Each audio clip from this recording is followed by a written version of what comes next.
ব্রাহ্মণবাড়িয়ায় ছিনতাইকৃত CNG উদ্ধার, চক্রের 4 সদস্য গ্রেফতার। এহসানুল হক রিপন। ব্রাহ্মণবাড়িয়ায় ছিনতাই হওয়া একটি সিএনজি উদ্ধার করেছে সদর মডেল থানা পুলিশ।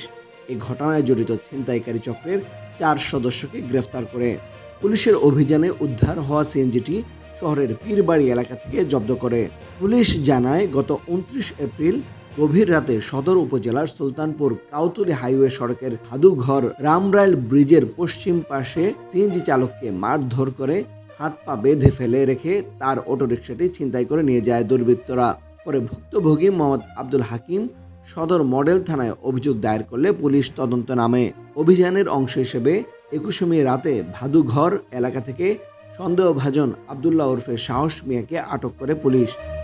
জিজ্ঞাসাবাদে তিনি ছিনতাইয়ের ঘটনায় নিজের সম্পৃক্ততার কথা স্বীকার করেন।